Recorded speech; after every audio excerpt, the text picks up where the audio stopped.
En esta oportunidad estamos inaugurando un ciclo de conversatorios sobre temas de litigación oral. Y qué mejor inaugurar este ciclo de la mano del doctor Juan Carlos Portugal Sánchez con un tema de especial relevancia en la audiencia de juicio oral, objeciones. Un tema que además el doctor ha dedicado una reciente obra denominada La objeción como herramienta de litigio, consejos prácticos. Al respecto vamos a estar detallando sobre temas interesantes que abordan la dogmática de esta técnica de litigación, así como aspectos procesales, propuestas, en fin, tipología de las objeciones, que es algo verdaderamente no difundido en nuestro país y que inclusive en el extranjero ciertas denominaciones de objeciones no se tienen ese nomen juris para definirlas. Y el aporte doctrinario de este libro es precisamente presentar cada tipo de objeción con un nomen juris, con una definición, ¿sí? De igual manera vamos a hablar acerca de la tipología de estas objeciones y su sustento legal, es decir, la norma que nos habilita a nosotros a objetar. De igual manera, la lógica jurídica que nos reclama objetar en aquellos casos en que la legislación nacional no prevé determinados tipos de objeciones. Muy buenas tardes, estimado doctor Juan Carlos Portugal. Gracias por su predisposición a compartir aquí con nosotros en este espacio. Gracias Diego, a ti, a Roger y a toda la familia de LP. Yo siempre estaré encantado de estar con ustedes, siempre. Muchas gracias y comencemos hablando acerca del libro, de esta obra última que usted ha sacado. Y al respecto, coméntenos, queremos conocer cuáles son sus referentes. ¿De qué manera usted concibió la idea de escribir, de dedicar este material enfocado a esta técnica de litigación de objeciones? Bueno, fue un esfuerzo bastante serio y bastante titánico. Siempre voy a utilizar esa denominación porque la inicié en el periodo de la emergencia sanitaria el año pasado y la terminé en el periodo de la emergencia sanitaria. Decía en la academia, en las conferencias en donde inmerecidamente me invitan, que ya la estaba iniciando el 2018-17, pero era una total mentira. En realidad la inicié y la terminé el año pasado. Entonces a mí, digamos, de alguna forma esta emergencia sanitaria me benefició en la perspectiva académica. Ojalá nunca hubiese pasado, por supuesto, esto que hemos vivido y hemos padecido como mundo, como país, pero traté de sacarle un provecho, una ventaja académica, porque los penalistas, si no teníamos un cliente en el penal con vulnerabilidad para el COVID, no teníamos trabajo. Si lo teníamos, provocamos una cesación de prisión preventiva o una solicitud de oficio de variación. Pero desde el 15 de marzo hasta aproximadamente el 15 de julio, 15 de agosto, fecha de mi cumpleaños, por cierto, no teníamos actividades de audiencias virtuales, inspecciones, declaraciones. De manera que teníamos que buscarle un propósito, una ventaja y optimizar el tiempo. Y lo que hice fue optimizar tanto la sustentación de la maestría como principalmente la obra. Mi referente siempre será mi familia. Mi referente ante todo es mi padre y mi madre. Mi referente académico es el profesor Alejandro de Castro. Bien, es a mi juicio el mejor contraexaminador en Sudamérica. Y referente no solamente porque es un maestro, sino porque no solo es humano, es un buen ser humano. Es una buena persona, es un buen ser humano. Tú eres humano, yo también lo soy, pero también somos buenos. Él es muy buen ser humano. Es una persona muy generosa, una persona muy responsable con los conocimientos, una persona muy seria para definir los conceptos y difundirlas en la academia. Digamos que es mi referente internacional, aun cuando mi contacto con él no haya sido necesariamente físico, salvo en una ocasión, sino por las obras, sino por la academia, sino por sus disertaciones y principalmente porque es un académico responsable y muy serio en el litigio.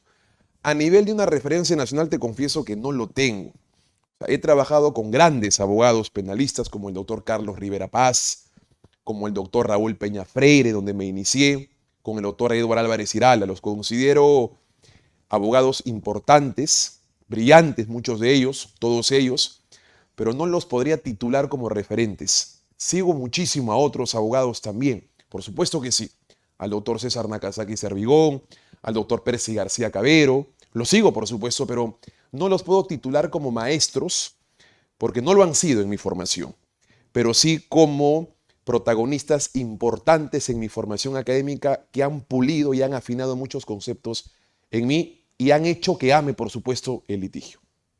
Una respuesta acertada, doctor, porque en sí este aporte a la comunidad académica, la obra de la objeción como herramienta de litigio, podemos denominarla como un producto nacional, un orgullo, que es no solamente de parte de usted, pues me tomo la libertad de decir que es de Perú para el mundo, porque esta obra es única en el sentido de aportar aspectos dogmáticos que se encargan de la objeción y, como lo hemos señalado, ¿sí?, además hacer doctrina sobre la tipología de las objeciones, la denominación que debe de tener cada una al momento de realizar esta técnica en la audiencia de juicio oral. Para quienes recién se están conectando, darles la más cordial bienvenida. Muy buenas tardes, estamos aquí en este conversatorio sobre la objeción en la audiencia de juicio oral. Los invitamos a compartir esta transmisión, a darle like, me encanta, me importa, ayudarnos a llegar a muchos más colegas. Bien, dicho esto, podemos comenzar con una definición sobre qué es la objeción y a partir de ello su opinión. ¿Puedo decir, doctor, que la objeción es esa interrupción con fundamento para evitar que información inválida sea materia de valoración judicial? Correcto. Y permíteme una reflexión a la introducción que has señalado. Tú también eres una obra de Perú para el mundo. Quienes no lo saben, Diego Valderrama campeonó junto a Claudia Izumi, ¿no?, junto a Dayana, en un concurso universitario de litigación penal adversarial en la UNAM, en México, el año 2019. Así que quien está acá es un referente para muchos de nosotros y por eso es que para mí también constituye un honor. Te sigo bastante, no solamente en tu formación universitaria, te conocí, te confieso, a partir de ese primer impacto, sino también ya como profesional y trabajador de LP. Aprovecho la ocasión también para saludar a tu equipo, a tu grupo de trabajo, a Claudia y especialmente a Dayana, a quien le tengo un profundo reconocimiento académico. Nunca voy a olvidar cuando fui a Arequipa, hace 2 años, cuando vi ganar a mi alianza al equipo Characato allá, y ella fungió de turista, fungió de guía, ¿no? Anda acá, no vayas acá, se preocupó muchísimo, así que te agradezco profundamente y además te respeto muchísimo académicamente, Dayana. Quise también crear la obra, porque yo soy ayacuchano, hermano. Yo estoy absolutamente convencido que no importa una región o una descendencia o un origen para triunfar. Yo quería demostrarme a mí mismo, demostrarme a mis paisanos y paisanas y al Perú, que la obra de un serrano como yo, de un huamanguino, ayacuchano y salesiano como yo, también puede tener una importancia académica. No solamente es la primera obra de objeciones en el Perú, sino además de Sudamérica, que trata de forma exclusiva las objeciones. Hay muchas, y lo digo con todo respeto, tratan el tema de las objeciones en el marco de un libro sobre el proceso penal, sobre la litigación oral, pero esta se dedica por exclusividad a trabajar las objeciones. Y quise hacer eso, quise constituir mi propio estímulo y mi propio desafío, pero principalmente por el destinatario a quien va esta obra, que son mis alumnos o las personas que me siguen en algunas actividades académicas. Doctor, ¿por qué no lo hace libro? Doctor, ¿por qué no lo hace texto? Y es que falta una política de las objeciones en este país y en muchos lugares del mundo.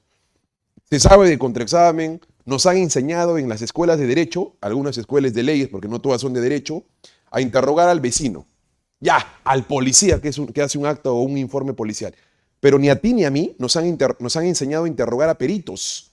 Ni a ti ni a mí ni al que me escucha nos han enseñado a interrogar testigos frágiles, sí, o testigos hostiles, no. No nos han enseñado a interrogar testigos protegidos, colaboradores eficaces, un farmacólogo, un químico farmacéutico, un toxicólogo. No nos han enseñado. Y es fundamental saberlo. Así como hay una ausencia de política en contraexamen de órganos de prueba especiales, a los que hago referencia, no hay política de las objeciones. Me estoy dedicando a profundizar una especialización en contraexamen a peritos fastidiosos, molestosos, hostiles, ¿no? Porque el detalle es lo que genera las grandes absoluciones y el detalle genera grandes condenas. Si no encuentras el detalle, está frito, ¿no? Kassenbach decía que el infierno adopta múltiples rostros, que el diablo adopta múltiples rostros. Y una forma en que el diablo ingresa a los abogados litigantes es la ausencia de preparación, ¿no?, y el conformismo académico. Y justamente por eso hice la obra, porque no hay una política de las objeciones, y una política no solamente de los abogados, sino de los jueces, Diego. De nada sirve que protestes una objeción por infracción a la reserva profesional. De nada sirve que protestes una objeción por pregunta especulativa, de referencia, de opinión, pregunta no responsiva, a los alegatos, objeción por objeción o doble objeción. De nada sirve que aprendas las 40 tipologías si es que el juez que está frente a ti no sabe. Esta obra va para el juez. No solamente va para el litigante, sino va para el juez. Porque ante la ausencia, ¿qué es lo que ocurre? Se activa el arbitrio. Se activa la discreción. Se activa la ignorancia. Y como diría un gran maestro argentino, no hay peor delincuente en el derecho penal que un juez que no conoce la ley. Porque el fiscal tiene un contrapeso en la defensa, pero el juez no tiene contrapeso. Porque hasta la instancia plural ya tiene sacrificado un par de meses la libertad de tu cliente. Exactamente. Y ese libro para ellos. Con mucho respeto para los jueces, lo digo siempre, en mis audiencias digo señoría, para los señores jueces de la República, para ellos va ese libro. Y por eso es que hay un capítulo, me parece que es el 11º, exclusivamente dedicado a los jueces, a objetar a los jueces, y un capítulo, el 12º, la especial e indispensable importancia, se lo he colocado, del conocimiento de las objeciones a cargo de la autoridad judicial. Ellos resuelven, tienen que conocer, no pueden resolver si no saben. Doctor, y precisamente a partir de esta falta de política sobre las objeciones, quizás podemos aprovechar para desmitificar algunos conceptos sobre la objeción.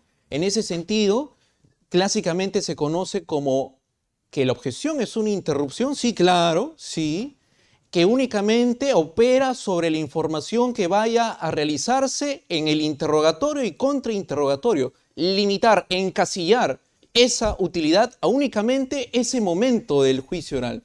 Al respecto, ¿no? Diríamos que una objeción procede inclusive para ampliar este concepto sobre toda intervención oral en el marco del juicio oral. ¿Cuál es su opinión al respecto? Totalmente de acuerdo contigo, estoy en tu línea. Se reduce, o hay un sector que reduce el uso de las objeciones o de la oposición con la legislación antigua, ¿no? A las preguntas. Y lo que es peor, lo reducen solamente a las 6 clásicas, ambiguas, capciosas, sugestivas, de opinión, repetitivas y que coaccionan. A nadie más, las que están en el 376 y en el 378, para acusados y para órganos de prueba. Pero hay más, que pasan frente a nuestros ojos, dentro de la tipología de las objeciones a las preguntas. Hay 14 en total. Objeción por pregunta especulativa, de referencia argumentativa, conclusiva, por órgano de prueba idóneo. Hay 14, aunque esta última no es a las preguntas, pero hay 14 tipologías solamente en las objeciones. Y en respuesta a la pregunta. No solamente en juicio se pregunta. En juicio se incorpora, a través de ciertas fases de procedimiento, prueba material al juicio. Por tanto, si no se incorpora de manera adecuada, se objeta.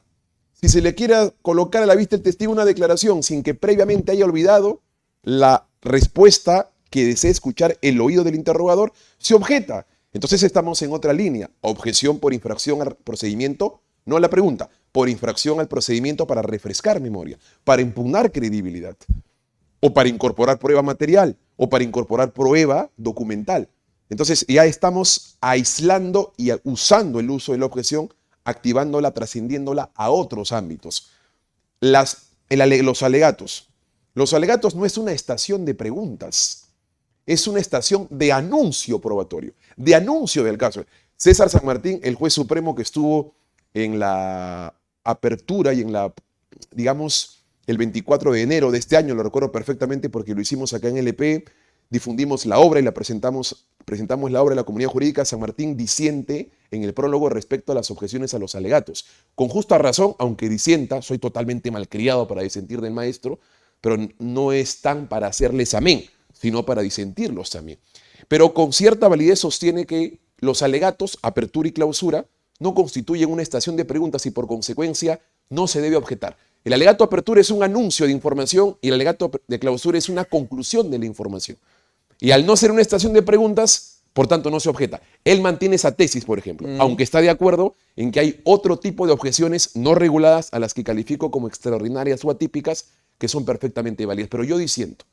Por ejemplo, estás ante un juez y yo soy el fiscal. Señor juez, vendrá ante usted Diego Valderrama y le dirá cómo pudo ver claramente al acusado saliendo de la casa del occiso. Caramba, es un testigo de impacto. Es un testigo absolutamente de impacto. Pudo reconocer en vivo y en directo al acusado saliendo de la casa de la persona que falleció. Es un testigo que el juez va a esperar De hecho, es el testigo estelar de la fiscalía. Lo cierto es que ese testigo fue inadmitido en etapa intermedia. ¿Te vas a quedar callado? ¿Vas a esperar que el juez toque la campanilla mágica, recese la audiencia con la expectativa y con la casa de juramentar a ese testigo que vio en vivo y en directo al acusado?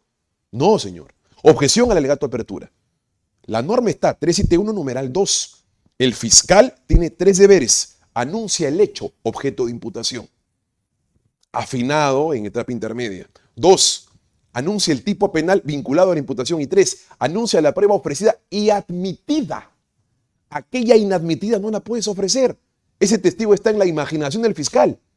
El juez jamás lo juramentará y no tendremos el gusto de conocerlo y de contraexaminarlo. ¿Te vas a quedar callado? La respuesta es no. Porque es el primer minuto del partido. Y el primer minuto del partido no puedes permitirte un autogol. Tienes que decirle al árbitro que le saque amarilla a través de la objeción y le diga, te exhorto, porque la pretensión varía, ¿no?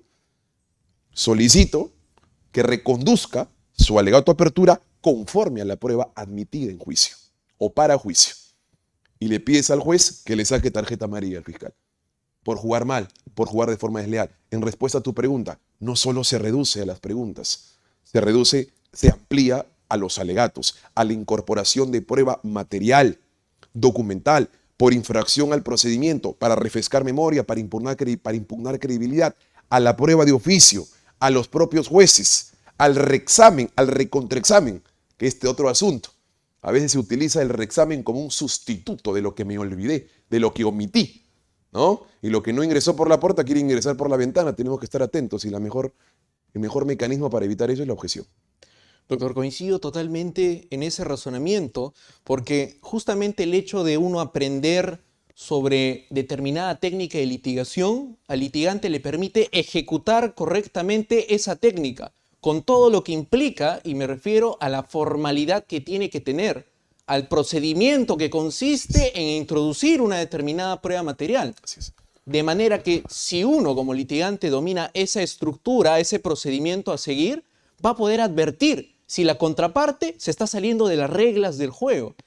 Y porque claro, qué bonito, ¿no? Yo me esmero en hacer el alegato de apertura y no inventar hechos no producidos, me esmero en hacer el correcto procedimiento para la técnica de refrescamiento de memoria, la contraparte no la hace, me esmero en realizar el procedimiento para introducir evidencia demostrativa y la otra parte dice, señor juez, una maqueta aquí para preguntar al testigo. Así es. Entonces, en ese sentido, es correcto interrumpir esa ejecución de técnica de litigación que está sin un fundamento formal. Sin ese procedimiento merece ser interrumpido esa ejecución mal realizada de la técnica de litigación. Y esa afirmación, doctor, también nos permite desmitificar una afirmación consistente en esto, que la objeción sirve para obstaculizar el proceso, cuando en realidad cuando uno objeta, en realidad ocurre que se está aportando a la verdad, impedir que el juez valore información inválida. Objetar coayuda a la verdad, al esclarecimiento de los hechos en juicio oral. Objetar no es molestar, objetar es defender. Abogado que va, como lo digo en mi obra, gracias a una tertulia académica que tuve con mi gran socio Alfonso Bazán, abogado que no objeta, acompaña. Abogado que objeta, defiende. Te voy a contar 2 experiencias. Una primera, en Ayacucho. Gané un caso, una absolución por tentativa de feminicidio y violación sexual. Te imaginarás qué caso es. El caso contra Manuel Adriano Pozo Arias, ¿no? Y la fiscal recurrió, impugnó a través del recurso de apelación y postuló 5 agravios. Uno de los agravios era que yo objetaba. ¿Tú te imaginas, hermano? Con todo respeto, pero no puede estar en el Ministerio Público. Una herramienta de litigio, un mecanismo de defensa no es un agravio. Agravio es el error de derecho, el error de hecho, falso juicio de existencia por omisión, falso juicio de existencia por identidad, no lo sé. Aplicación indebida, aplicación errónea, no lo sé. Pero no puede ser la objeción un agravio. Cuando fue el caso a la Sala Penal de Apelaciones, la llamaron la atención. En la Suprema, en la primera transferencia de competencia, señalaron que la defensa no dejaba preguntar porque mucho objetaba. Y el juez supremo que estuvo a cargo le dijo, pero la objeción es un mecanismo de defensa. ¿Realmente es un agravio? ¿Es en serio, como dicen los muchachos, ¿no? ¿Es en serio que es un agravio que está postulando para transferir la competencia? Y estaba en el documento. Primera experiencia. Segunda experiencia. Recuerdo mucho este gráfico. ¿Qué cosa trae el sobre? Objeción sugestiva, fundada. ¿Qué cosa particular trae el sobre? Caso de la vía real. ¿Qué cosa particular trae el sobre? Objeción. Concurso de objeción, señoría, le dije. Ambigua y sugestiva, ambigua, cosa particular. ¿Qué es una cosa particular en un sobre? Un preservativo, un casquillo de bala, el diario El Bocón, un armamento. Lo usual es una carta, lo inusual es todo lo que te señalo. Reformule, muy bien. ¿Cuánto dinero traía el sobre? Objeción sugestiva. Sugiere que traía dinero. Fiscal, ya son 3 preguntas, pues. No, ya no voy a preguntar porque el abogado hace uso y abuso de las objeciones. Y el juez le dijo, quien hace uso y abuso de las preguntas mal hechas es usted. Golpe al corazón y golpe a la preparación.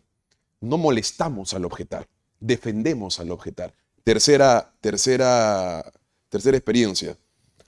Un juez en Nuevo Chimbote me dijo, doctor, deje preguntar, usted interrumpe. Permítame, señoría, le dije. Yo no interrumpo, yo defiendo. Y la objeción no es una interrupción, porque eso supone una falta de respeto, deslealtad al colega. Y eso supone una temeridad por parte de la defensa. Y esto es cualquier cosa menos temerario. La objeción es un mecanismo de defensa, al punto que usted puede objetar de oficio. Así que, si quiere, rechace la objeción, pero no califique un mecanismo de defensa como una objeción. Pero tienes que tener personalidad. Y esa es una característica fuera de la estructura de la objeción, que es la oportunidad. Objeta tan pronto surge el defecto. No la pregunta, yo digo el defecto, porque pueden ser varias las objeciones a diferentes grupos temáticos. La tipología, ¿no? Tú eres Diego Valderrama, yo soy Juan Carlos Portugal. Roger es Roger Vilca. La objeción no tiene un nombre y un apellido, pero tiene una identidad que la hace diferente. Objeción a la pregunta por repetitiva, argumentativa o conclusiva. Objeción por infracción a la legalidad normativa. Objeción al alegato de apertura de clausura. Hay que identificar la tipología. La tercera fase es la argumentación. ¿Por qué es que es sugestiva? Cuarta es la pretensión. Pero hay otras características que no están vinculadas a la estructura de la objeción, que es la personalidad. El abogado tiene que tener personalidad para objetar. Recuerdo mucho y cuento estas experiencias porque me han pasado en la vida real, Diego. En el fuero castrense, militar policial, en donde litigar es muy particular por la formación castrense de los jueces. No, los jueces tratan al acusado como cadete, no como acusado. Y que el civil venga e imponga sus reglas es difícil, pero tienes que hacerlo. Tienes que hacerlo. La abogada que estaba a mi lado y cuyas preguntas no favorecían a su cliente, le dijo, levantaba la mano así. Le digo, doctora, ¿qué hace? Quiero objetar, pero proteste, le dije. A ver, abogada, disculpe, testigo, no conteste. Abogada, ¿por qué levanta la mano? Lo que pasa es que quiero objetar, pero no se preocupe, no se moleste, señor juez, ya a la próxima objeto. No pueden hacer eso. El juicio, ni el juez es el profe, ni el litigante es el alumno. Y eso es lo lindo, y tú lo has mencionado. Es el único momento en todo el juicio en donde no levantamos la mano para intervenir. En el alegato apertura esperamos nuestro turno, salvo objetemos. En el sistema de preguntas esperamos nuestro turno, salvo objetemos. En la oralización de prueba documental esperamos nuestro turno, salvo objetemos. En el alegato de clausura esperamos nuestro turno, salvo objetemos. La objeción es el único momento en donde interrumpes, paralizas, es la chicharra paralizadora, en términos de Chapulín Colorado. Interrumpes hasta que el testigo conteste o hasta que el juez resuelva. Por eso es que es importante la objeción. Es la objeción la herramienta que permite a un alfil tumbarse una rey y una reina en un juego de ajedrez. La objeción es esa herramienta y ese as bajo la manga que hace que el Intigás pueda ganarle al Barcelona o que el Melgar pueda ganarle al Real Madrid. Hace que el peón pueda ganarle al rey con ese as bajo la manga. Esa es la objeción, así la defino futbolísticamente. Correcto, doctor. Al respecto, quizás aportar con lo siguiente. El hecho que nosotros podamos tener en claro que la objeción tiene un acompañamiento teórico para poder identificar, distinguir qué tipo de objeción es por esta razón y por tal, nos permite aclarar que la objeción es entonces una interrupción con fundamento. Correcto. Lo que ocurre en la práctica, y esto a manera de preguntarle, es quizás qué opina de lo siguiente, de interrupciones sin fundamento. Es otra cosa. Me refiero a esas objeciones en las cuales uno ve a la contraparte un poco nerviosa, no está tan preparada, lo piensa y dice, a ver, creo que si lo objeto 5 veces, lo desanimo porque ahorita o se equivoca, se confunde y lo desarmo. Así tenga o no tenga razón esas objeciones, voy a plantear esas 5 y me lo bajo. Sobre esta práctica, doctor, ¿cuál es su opinión? Te voy a contar la verdad. No he venido acá para engañar. Dime la verdad que yo te digo que yo me encargo de la mentira. Así decimos algunos abogados cuando queremos que el cliente te cuente absolutamente todo. Pero eso no significa, porque hay oídos sensibles, los abogados son estafadores, mentirosos. No, cuando hago referencia a que dime la verdad que yo me encargo de la mentira, significa que tenemos que conocer hasta el pie de página, hasta el punto y coma, ¿no? En respuesta a tu pregunta, eso es los 3 no de la objeción que desarrollo en la obra. Los 3 no. Objeta estratégicamente. Así como la mejor pregunta es aquella que no se pregunta, porque levantas al muerto y en el examen está frito, bien, la mejor objeción es el silencio también. Se objeta cuando te dañan. Hay preguntas que son sugestivas, pero sabes perfectamente lo que va a responder y es favorable hacia ti. No objetes. Solo objeta cuando te daña. Segunda, no de las objeciones. Los 3 mandamientos de la objeción. No objetes de forma temeraria. Sin fundamento es temerario. Sin fundamento significa que quieres paralizar de forma arbitraria, desleal. Y el juez puede llamarte la atención. Por supuesto que sí. Pero hay un detalle que es importante. Entonces, ¿no puedes objetar de forma temeraria? Cierto. O objetando de forma correcta no das el fundamento adecuado. También es temerario. Pero también es cierto, querido Diego, que cuando uno, con todo respeto y con ánimo modesto, cuando uno se gana el respeto académico porque el juez sabe que conoces de política, las objeciones a veces objetas por objetar y te dicen fundado. Venía a contar la verdad. A veces pasa. Objeción fundada. Es una objeción no temeraria. Objeción fundada, no temeraria. Objeción fundada, no temeraria. Todo se conoce. No. Conoce. Objeción hipotética. Y no tiene nada que ver con hipotética. Sí, también fundada. Automáticamente, fundado, porque ya te ganaste credibilidad y confiabilidad académica y profesional. Entonces, eso es verdad. Yo no he venido a engañar. O sea, te soy franco. No hay que objetar de esa forma. Esas objeciones son temerarias. Correcto. Pero a veces hacemos uso y abuso de las objeciones. ¿Sabes por qué? Culmino como inicié. Porque el juez no conoce de objeción. Porque si el juez conociera de objeción, te para. Esa no es hipotética, es abierta. ¿Qué le pasa? Es perito porque no puede responder preguntas hipotéticas. ¿Te das cuenta? Entonces, el juez tiene que conocer porque es el que pita el partido. Y es el que decide si va al VAR o no va al VAR. Y en el juicio no hay VAR. En el juicio no hay VAR. Si te equivocas, te equivocaste. Por eso es que digo que no hay peor delincuente que el derecho que no conoce la ley. Porque el VAR en el fútbol es al segundo, al minuto. Máximo serán 3 minutos. Pero el VAR en el juicio te demoran 7, 8, 9, un año hasta la instancia plural. Por eso es que el juez tiene que ser muy exquisito. Correcto. Otro aporte más que podríamos plantear sobre este tema es quizás la interrelación que tiene la objeción con las distintas técnicas de litigación en el marco de la audiencia de juicio oral. Aquí quiero llegar a lo siguiente.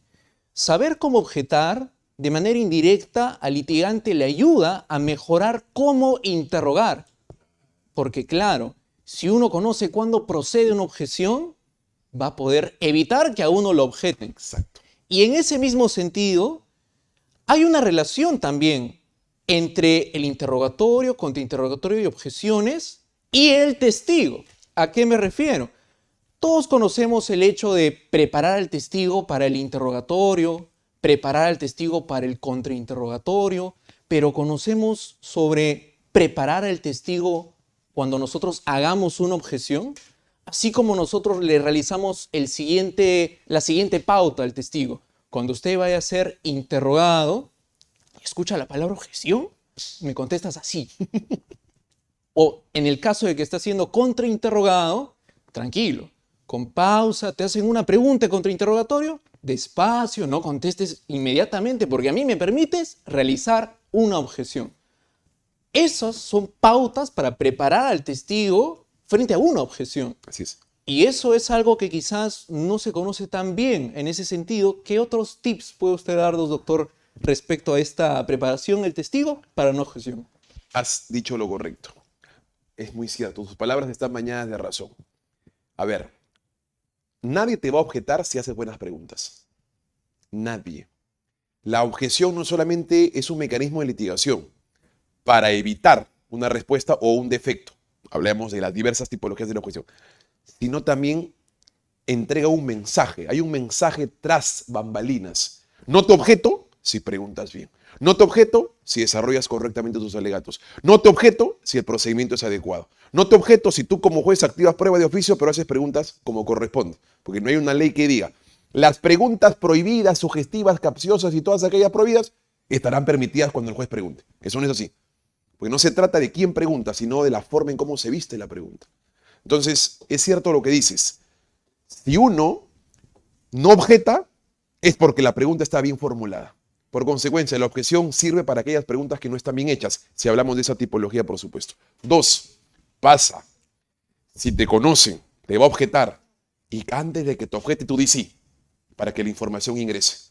Astutamente preparas al testigo para que responda lo que tus oídos quieren escuchar, pero también lo preparas para que si te objeta el tal Portugal, si te objete tal Valderrama, al toque, sí, antes de que el juez resuelva, ¿ya? Tiene que ser inmediato, casi robotizado. ¿Sabes qué hacer en esos casos? Cambias la objeción. Objeción, señoría, por respuesta no calificada. Usted acaba de fundar mi objeción y ciertamente acaba de contestar. Pero usted le respondió, usted le dijo al testigo al momento de orientarlo después de la juramentación, si oyes la palabra objeción, silencio. Da un espacio en circunstancias virtuales. Yo le exijo al juez que después de la pregunta el testigo espere 2 segundos para que conteste, porque no todos tenemos la misma categoría de internet. De manera que en esos 2 segundos surge la objeción. Pero en el hipotético caso que no haga caso o en circunstancias físicas y conteste porque está preparado, cambias la objeción, señoría. Usted ha declarado fundado y no debió contestar. Entonces, esa respuesta no debe ingresar. Objeción por respuesta no calificada, que supone la eliminación de la respuesta. Cambias la objeción inmediatamente para que esa astucia sea también eliminada. Interesante, doctor. Ahora, lo hice 2 veces. Podemos Lo hice 2 veces. abordar acerca de la tipología de las objeciones, porque usted en su obra, corrígeme si me equivoco, por favor, me parece que propone 40 tipos, ¿no?, de objeciones. Creo que me excedí un poquito. Y al respecto, pues parte también de poder interpretar nuestro derecho penal y salir un poco del artículo 370, perdón, del 170, ¿no?, que nos señala las clásicas objeciones como capciosa, impertinente, repetitiva, y poder ahondar a aquellos actos procesales que ameritan ser interrumpidos y que, si bien no están previstos en la norma nacional, como lo indicábamos en un inicio, por lógica jurídica, merecen ser interrumpidos. Así es. Consejo, por la experiencia corta que he tenido en mi juventud de litigante. Cuando ustedes activen una objeción atípica, ¿cuáles son las objeciones típicas? Las que tú has hecho mención, las del 376 y 378. Yo siempre sostengo esto de manera de broma. Hashtag, detrás de una pregunta prohibida se esconde una objeción permitida. Si el legislador prohíbe las preguntas sugestivas es porque quiere que las prohíban, pues.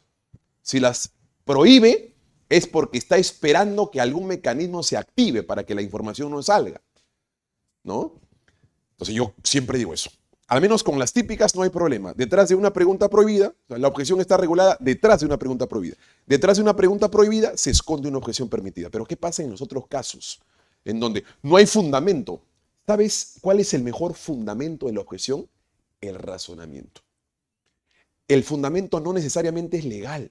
El fundamento es la razón. Y consejo. Cuando formules una objeción. Objeción, señor juez, por órgano de prueba inidóneo. ¿Cómo? ¿Qué? Debe ser el uno de Valderrama o de Portugal. ¿Cómo? Objeción, señor juez, por respuesta no calificada. ¿Qué? Objeción por prueba mutilada. ¿Qué? Objeción por prueba inexistente. ¿Qué? ¿Qué ha fumado, no? Objeción por objeción o doble objeción. ¿Qué? Objeción por conducta impropia. Objeción a usted, señor juez, por infracción a la legalidad normativa. Exacto. ¿No? Por conducta impropia, porque usted conduce, no sugiere. Una vez un juez le fundó la objeción 3 veces y le dijo, doctor, hágala abierta, por ejemplo, diga así. ¿Qué? Mejor, doctor, póngase usted acá. No había 2 fiscales y un abogado y no había juez. No, objeción por conducta por conducta impropia de parte del juez. Es una tipología de las objeciones a la autoridad judicial. ¿No? Cuando se formulen objeciones atípicas que no conocen los jueces, interrumpan antes de que te rechacen. Señor juez, imaginemos que estamos en una aula de litigio, ¿no? Señor juez, esa es mi cámara, ¿no? Señor juez, sé perfectamente que esta tipología no es conocida. La única forma de que usted entienda el fundamento de esta objeción es escuchándome. Le pido tan solo 20 segundos para que oiga mi razón. Quizás me la rechace, le anuncias la posibilidad del rechazo. Pero cuanto menos permítame el fundamento.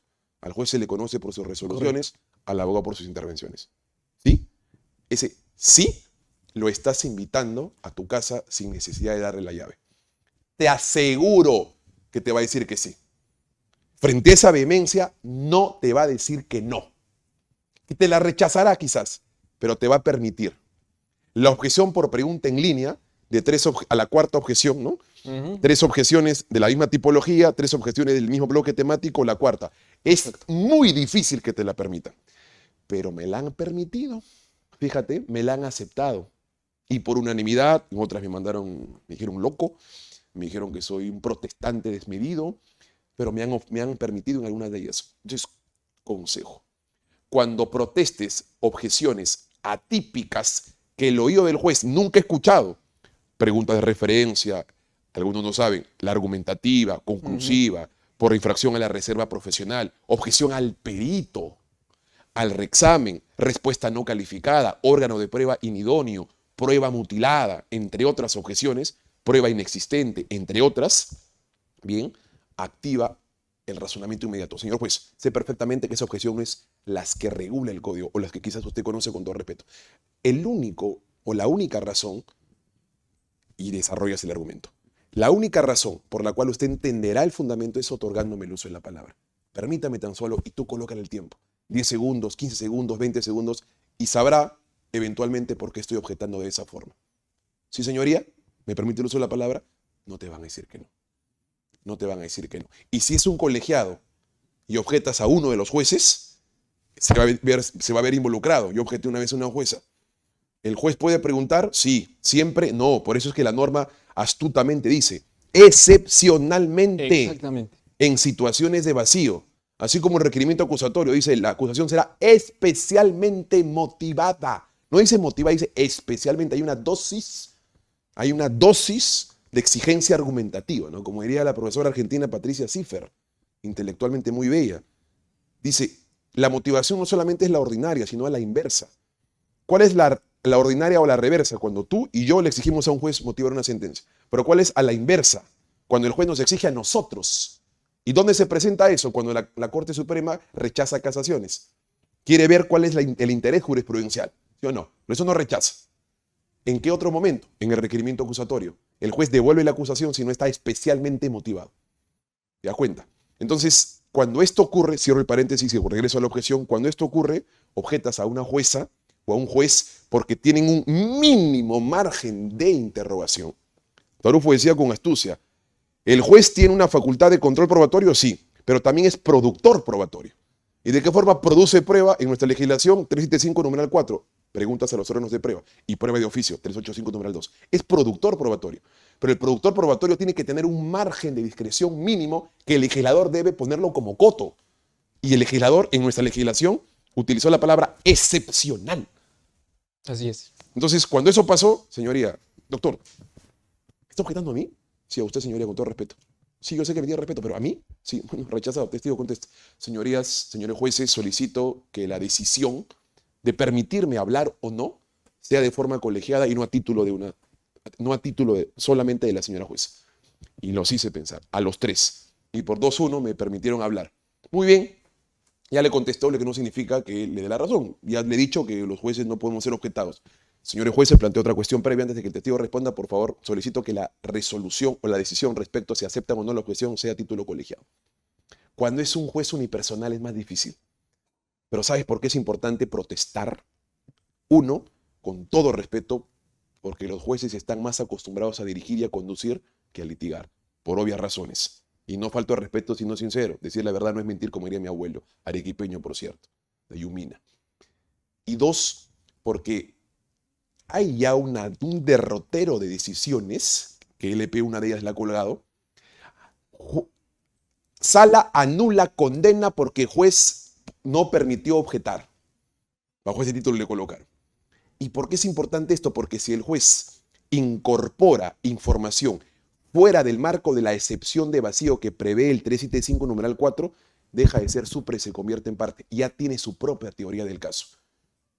¿Te das cuenta? Y la información debe salir de las partes Ese vacío sale de la información producida en el sistema de preguntas de las partes, no del juez. Si extrae otro tipo de preguntas que no nació del sistema de preguntas examen contra examen, el juez tiene su propio bloque y ya se vuelve parte, ya tiene su propia teoría del caso. Y eso, aunque te rechacen, inténtalo. Y si te rechazan, bien, lo utilizas como un agravio. Correcto. Es una causal de vicio improcedendo. Es un error en el procedimiento y es nulificante por consecuencia. La Sala Penal de Apelaciones va a renovar el acto procesal de todas maneras. Así que es importante eso. Es mejor perder en la acción que pecar en la omisión. Doctor, otro tema a raíz de la conducción del juez frente a la objeción que realiza uno de los litigantes es lo siguiente. Hemos señalado en el inicio de esta ponencia y bienvenidos a las 300 personas que están conectadas en esta transmisión. Caramba. Un saludo, los invitamos a seguir compartiendo. Retomamos respecto a esta tingencia. Lo siguiente, señalábamos de que el conocimiento de las objeciones es también para el juez, porque al fin y al cabo es quien va a conducir. Y en el marco de esta conducción, a la par de admitir o no admitir la objeción, hablemos ahora acerca del procedimiento a seguir para resolver esa objeción. Y al respecto se presentan los siguientes supuestos.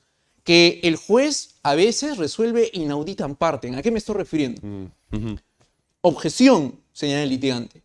El juzgador no traslada esa objeción.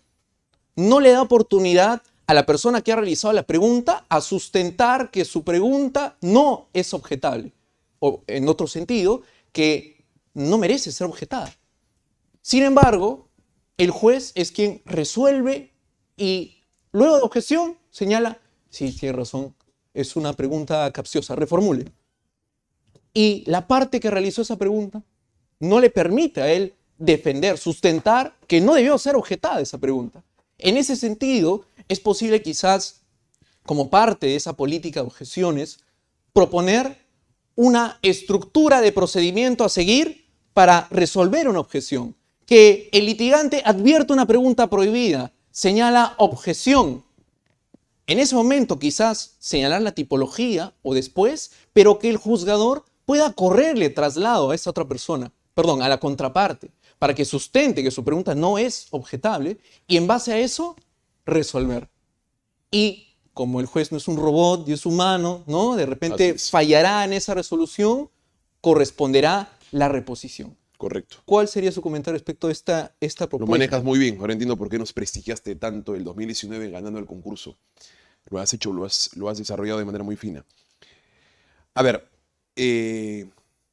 yo parto de que la objeción y lo desarrollo, me parece que en el segundo capítulo de mi obra, la objeción tiene que ser democrática. Y esto supone escuchar a ambos. Ahora bien, va a haber algunos momentos en donde la objeción es claramente manifiesta. Es manifiestamente prohibida. Es muy, muy evidente. Diego, ¿qué marca de revólver traías en el brazo derecho? ¿Qué marca de revólver traías en la mochila? Es muy obvio.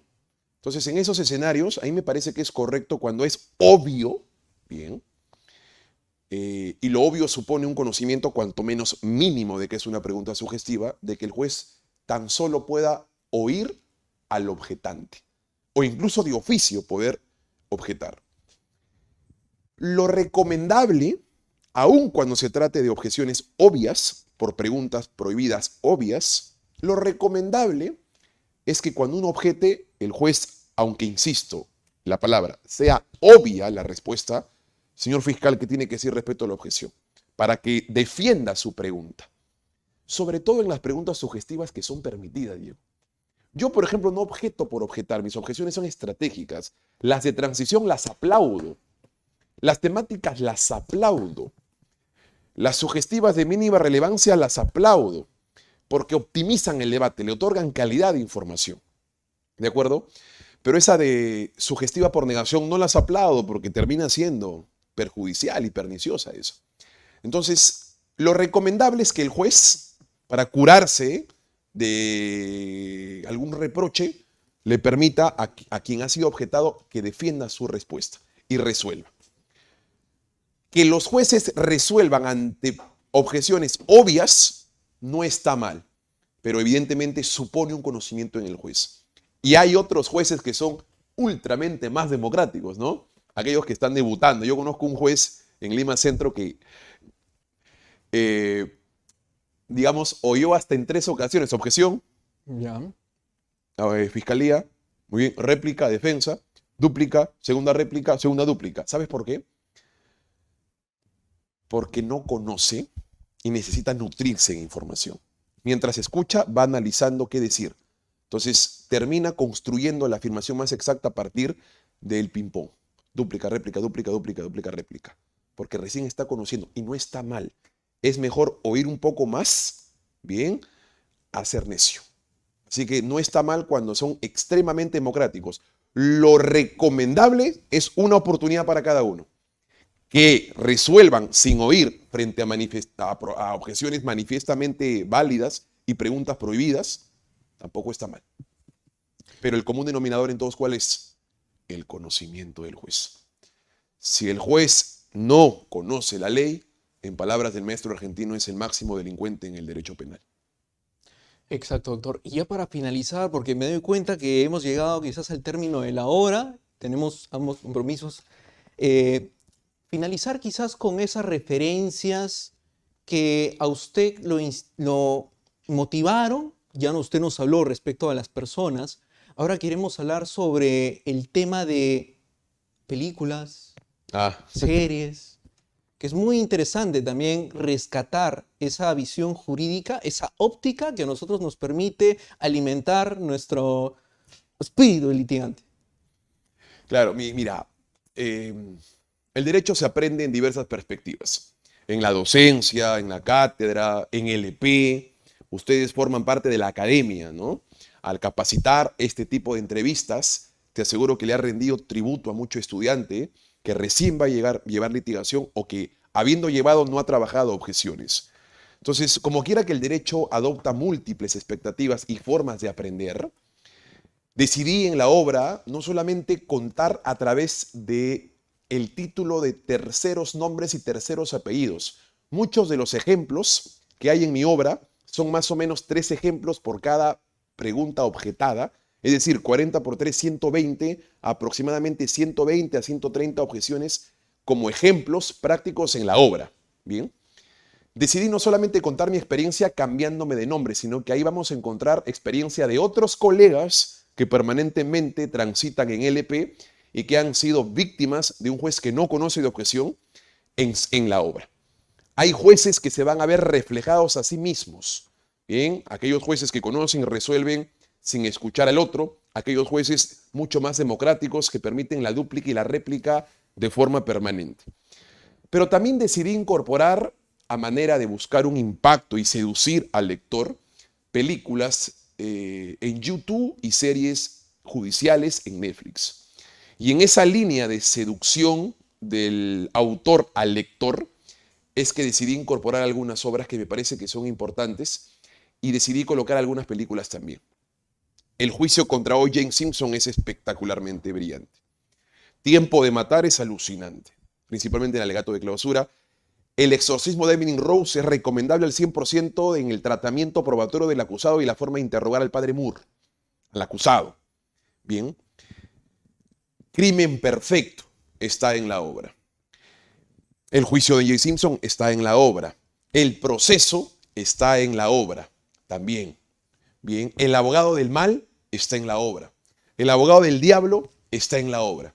Hay cerca de 8 entre películas y series judiciales que están en la obra a manera de gráfico y a manera de ejemplo. Con lo cual, les aseguro, porque me han escrito muchísimos lectores, inmediatamente leído el ejemplo de la película o de la serie, automáticamente prendieron el canal para saber qué tan cierto era e inmediatamente se conectaron con el contenido de la película. Y eso aborda también la obra.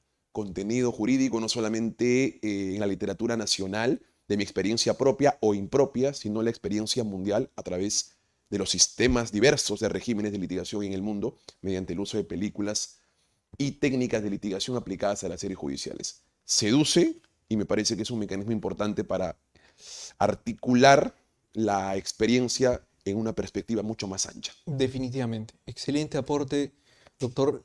No queda más que finalizar esta entrevista. Hemos podido abordar aspectos dogmáticos de la objeción, aspectos procesales también. Hemos hablado acerca de unas tipologías, de la tipología de las objeciones. Bien, los invitamos pues a continuar leyendo esta obra, La objeción como herramienta de litigio en el juicio oral, consejos prácticos.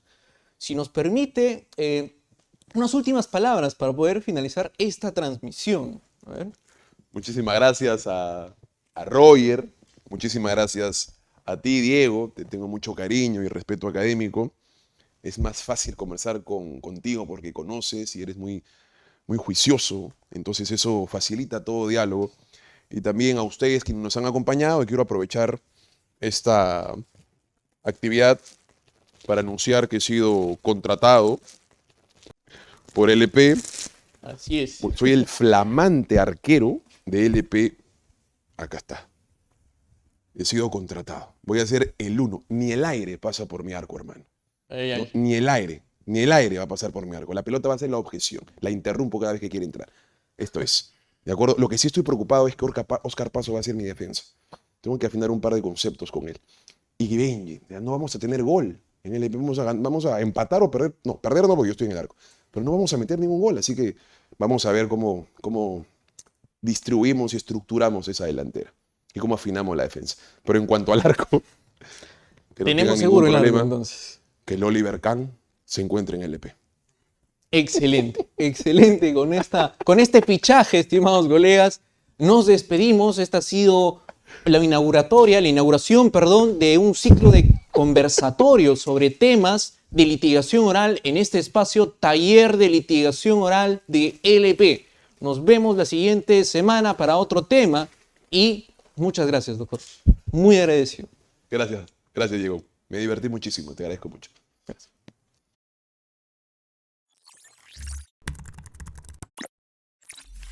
lpderecho.p